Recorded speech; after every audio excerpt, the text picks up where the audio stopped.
Hi, in this video we're discussing things we dislike about the Shark NV682.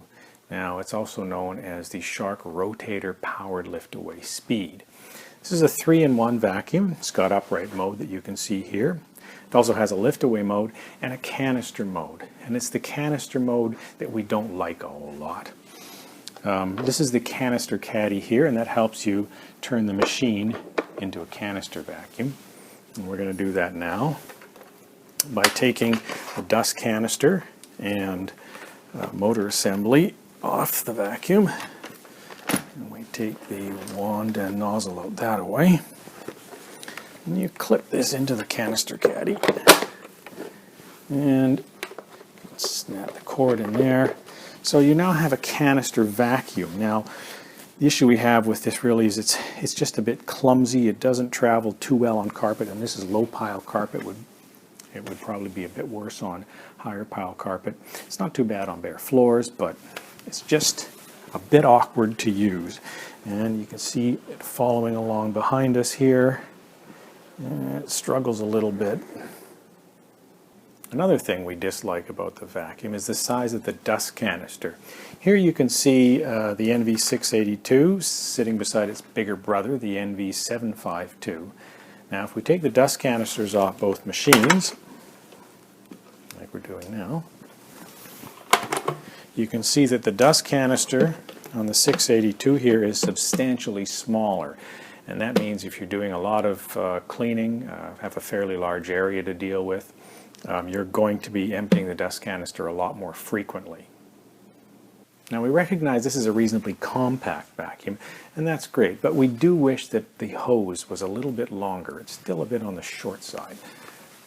If we remove the handle and start to extend the hose out, like we're going to do maybe some cleaning over in a different part of the room, or even some overhead cleaning, you can see we don't get too far before that vacuum wants to come right over. So if the hose had been a little bit longer, it'd be a little better. Now another thing we notice with this machine is it has a tendency to leave a little bit of debris behind the nozzle on the pullback. Now a number of machines do this, and it's not that big a deal, and you typically have to lift the nozzle up a bit and get it over top of the debris to get it sucked up, but it would be nice if that wasn't the case. Here we've got a debris field. We've got some beans, some smaller lentils, a bit of dust and pet hair, and we're going to run the machine and show you what happens.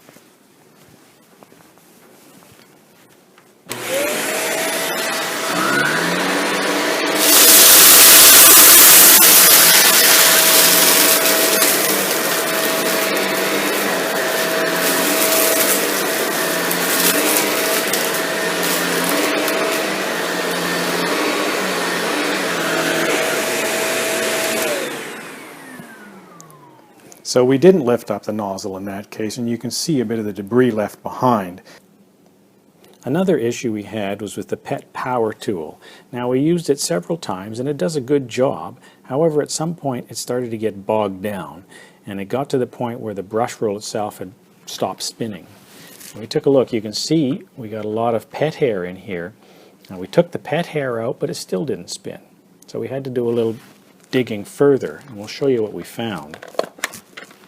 Now you can take this apart, and if we pull this out here, we're going to take this end off. If I can get this little rubber grommet off here, it's a bit of a pain. Come on.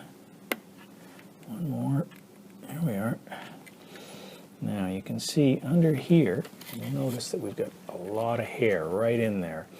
Now that enough hair gets in there, this thing just stops operating. And you have to, it can be a bit of a pain to dig it out. Yeah, well, that went fairly well.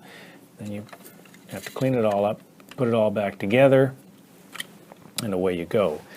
But it's a bit frustrating that it bogs up so easily and so quickly sometimes. So those are some of the things we dislike about the Shark NV682. Now, there are actually many things we really like about this machine, and you may want to watch our video entitled Things We Love About the Shark NV682. Thanks for watching.